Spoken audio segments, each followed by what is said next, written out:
आएंगे भगवान बुद्ध तथागत किस जगह पे क्या किए इसके बारे में। किसी चीज़ को देखने से बेटर यह है कि उसके बारे में जानना बहुत ज़रूरी है। जब हम जानेंगे तभी हम उसको मानेंगे।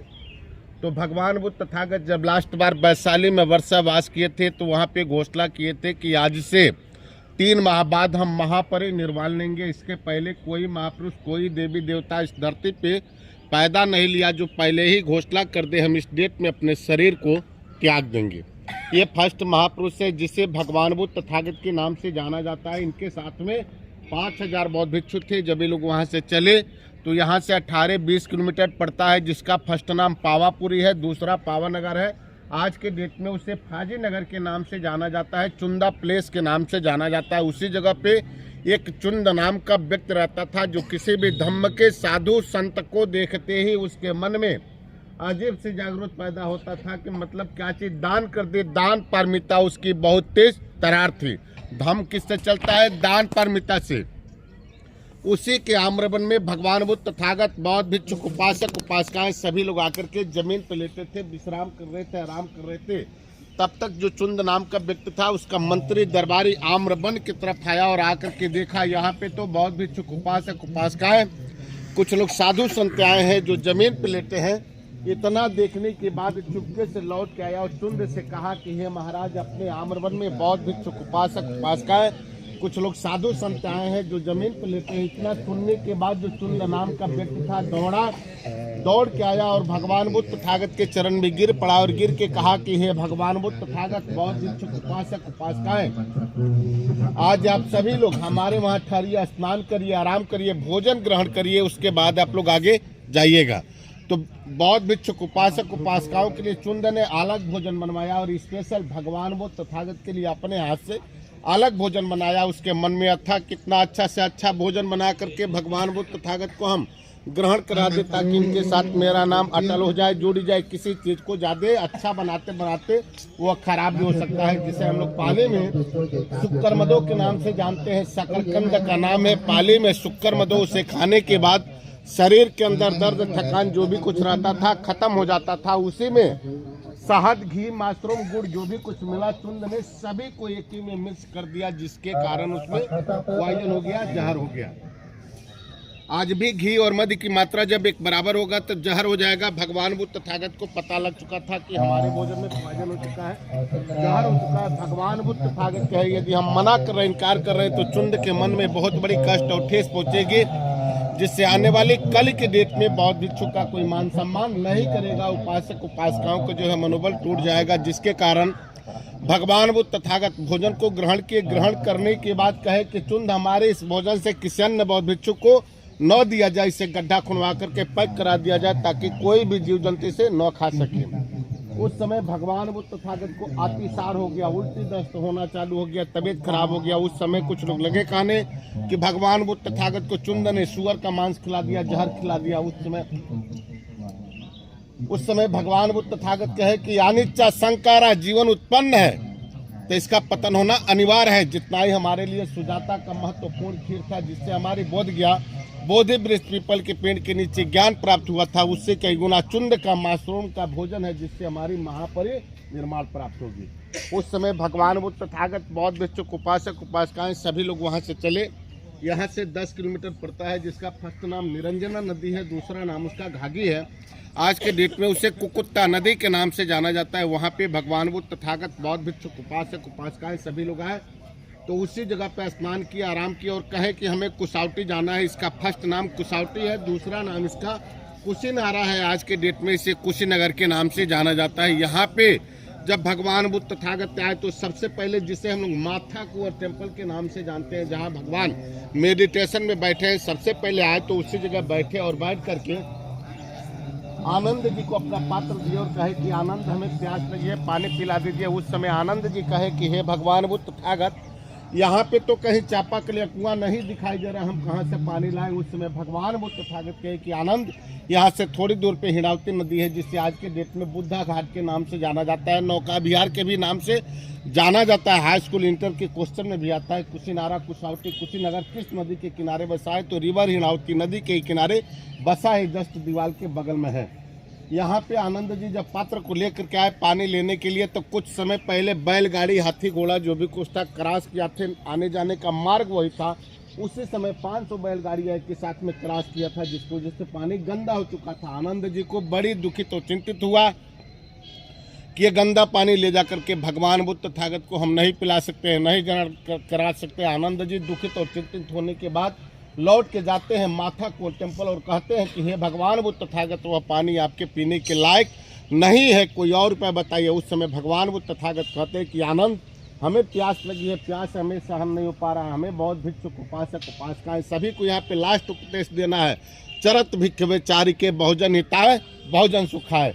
आनंद, जो पानी चलता है वो पानी कभी गंदा नहीं होता है, जो ठहर जाता है वह पानी गंदा होता है। आनंद, बीच नदी में जाओ, पानी निर्मल हो चुका। फिर आनंद जी दुखित और चिंतित होने के बाद बीच नदी में आते हैं तो पानी स्वच्छ हो जाता है, निर्मल हो जाता है। पात्र में पानी लेते हैं और ले जाकर के भगवान बुद्ध तथागत को देते हैं। भगवान बुद्ध तथागत जल को ग्रहण करते हैं। ग्रहण करने के बाद बहुत भिक्षुक उपासक उपासिकाएं सभी को वहाँ पे लास्ट उपदेश देते हैं और कहते हैं कि हम यहाँ पे महापरिनिर्वाण लेना चाहते हैं। उस समय बहुत भिक्षुक उपासक उपासिकाएं सभी लोग चकित और परेशान हो जाते हैं कि इतनी सी छोटी जगह पे जंगल झाड़ी एरिया में महापरिनिर्वाण क्यों लेना चाहते हैं। इससे बड़ी बड़ी जगह है जहाँ पे आप महापरिनिर्वाण ले सकते हैं, जैसे कि राजगीर है, नालंदा है, बोध गया है, कपिलवस्तु है, सारनाथ है, वैशाली है। तो उस समय भगवान बुद्ध तथागत कहते हैं कि आप मुझे न देखिए, हमारे न रहने पे मुझे ही चाहने वाले लोग आपस में कटपीट के लोग मर जाएंगे और मेरे बताए हुए मार्ग पर चलने वाला कोई नहीं मिलेगा। ये राजा मल्ल की राजधानी है लिच्छवी की। जो राजा मल्ल था कुश्ती किया करता था, जो लिच्छवी था वो भेदी बाण चलाया करता था। इन दोनों से बलवान पूरे भारत पूरे विश्व में कोई था ही नहीं।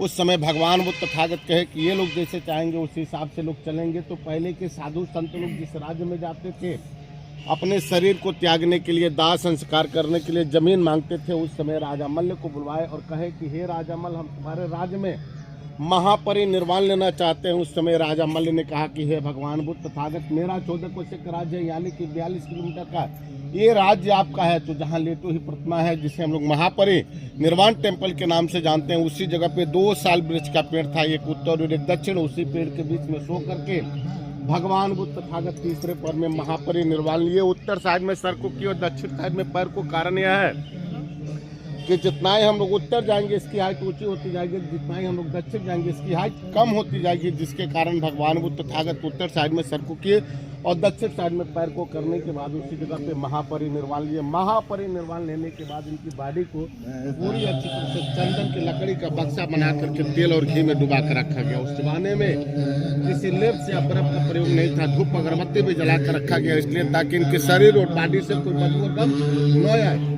उस समय कुछ लोग ये कह रहे थे साधु संत को जलाया जाता है, कुछ लोग कह रहे थे दफनाया जाता है, कुछ लोग कह रहे थे डाला जाता है। उस समय राजा मल्ल ने द्रोण नाम के ब्राह्मण से पूछा, हे ब्राह्मण, की दाह संस्कार कैसे की जाएगी। तो उस समय जो द्रोण नाम के व्यक्ति थे वो बताए कि भगवान बुद्ध तथागत चक्रवर्ती राजा थे, इनकी दाह संस्कार चक्रवर्ती राजा की जैसी होनी चाहिए। फिर उस जमाने में हाथी घोड़ा बाजा बिंजू सभी को इकट्ठा किए। इकट्ठा करने के बाद इस जगह पे लोग लेकर के आए, जिसका नाम आदाहन चैत्य है। आदाहन चैत्य स्मशान घाट को ही बोला जाता है। बौद्धिस्ट में अगरबत्ती और मोमबत्ती से ही बॉडी के ऊपर आग लगाई जाती है। पूरी अच्छी तरह से लकड़ी को सजा दिए। सजाने के बाद भगवान बुद्ध तथागत की बॉडी को 500 मीटर चिबर वाली वस्त्र से लपेट करके रखा गया था। जब ये लोग आग लगाना चालू किए तो उस समय भगवान बुद्ध तथागत के कपड़े से 1.5 फीट हाथ और पैर दोनों बाहर निकल गया, जिसके कारण लकड़ी गिरना चालू हो गया। पूरा हाहाकार मच गया। उस समय जीव जंतु पशु पक्षी सभी लोग चकित परेशान हो चुके थे कि इस तरह के हो रहा है। उस समय राजा मल्ल ने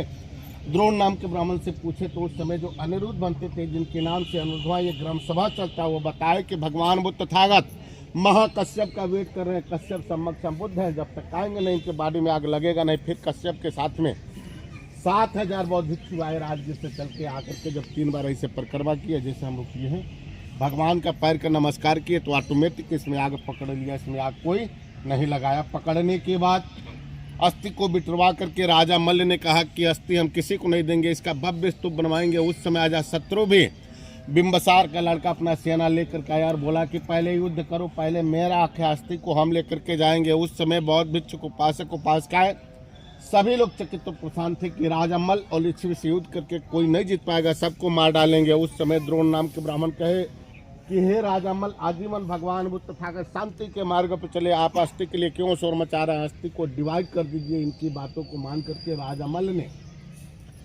द्रोण नाम के ब्राह्मण के द्वारा अस्थि को 8 भाग में डिवाइड किया, जिनकी यादगार में उधर छोटा छोटा स्तूप देखे हैं ना, जैसे कपिल वस्तु के शाक के राजगीर के अजशत्रु, वैशाली के लिच्छवी, पावा का चुंद, कुशीनगर का मल्ल, रामग्राम कोलिया, बैठौली के दीप ब्राह्मण, और जो पात्र था उस द्रोण नाम के ब्राह्मण को दे दिया गया, जो सांची स्तूप बने। इस प्रकार अस्थि को 8 भाग में डिवाइड किया गया, 8 स्तूप बने। जब अशोक सम्राट के शासन आए तो उन्होंने 7 स्तूप की खुदाई कराई, जिसमें एक स्तूप नहीं खोदा गया, कपिल वस्तु सिद्धार्थनगर का। बाकी 7 में से अस्थि निकलवाए और थोड़ा थोड़ा रखवा करके उन्होंने पूरे भारत में 84,000 बुद्ध विहार और स्तूप का निर्माण करवाए थे। और भगवान बुद्ध तथागत की जो अस्थि कलश है, जहाँ लेटो ही प्रतिमा है, उसके पीछे आप लोग गुम्बेज देखेंगे ना, उसी में उनकी अस्थि कलश रखी गई है। इसका फर्स्ट नाम आधान चैत्य है, इसलिए नाम पड़ा कि पहले पूरा श्मशान घाट था। दूसरा नाम इसका अंगार चैत्य है। अंगार चैत्य इसलिए नाम पड़ा कि भगवान बुद्ध तथागत के बॉडी में आग कोई नहीं लगा था, ऑटोमेटिक आग पकड़ा था, जिसकी वजह से अंगार चैत्य के नाम से जाना गया। तीसरा नाम इसका मकुट बंधन चैत्य है, इसलिए नाम पड़ा कि जिसको भी राजतिलक होता था, राजा विशेष बनाया जाता था, राजा गद्दी दी जाती थी, तो इसी जगह पे ला करके उसके सर पे मुकुट बांधा जाता था, जिसकी वजह से मकुट बंधन चैत्य के नाम से जाना गया। आज के डेट में इसे रामाभार स्तूप के नाम से जाना जाता है, इसलिए कि जिसका शासन सत्ता जैसे आया उस हिसाब से लोग नाम इसका चेंज करते चले गए। साधु साधु साधु। नमो तस्सा भगवतो अरहतो सम्मा संबुद्धस्स। नमो तस्सा भगवतो अरहतो सम्मा संबुद्धस्स। नमो तस्सा भगवतो अरहतो सम्मा संबुद्धस्स। सब्बीतियो विभाजन्तु सब्बरोगो विनाशतो माते भवन्तन्तरायो सुखे दीर्घायुको भव। अभिवादनशीलासा निचंगवादा पचाइनो चत्तारो धम्मा वढन्तु आयुवन्नो सुखं बलं भवति सब मंगलं रक्षन्तु सब देवता सब बुद्धानुभावेन सदा सोति भवन्तु ते भवति सब मंगलं रक्षन्तु सब देवता सब धर्मानुभावेन सदा सोति भवन्तु ते भवति सब मंगलं रक्षन्तु सब देवता सब संगानुभावेन सदा सोति भवन्तु ते। बोला साधु साधु साधु साधु साधु। बुद्धं नमामि, धम्मं नमामि, संघं नमामि। ठीक।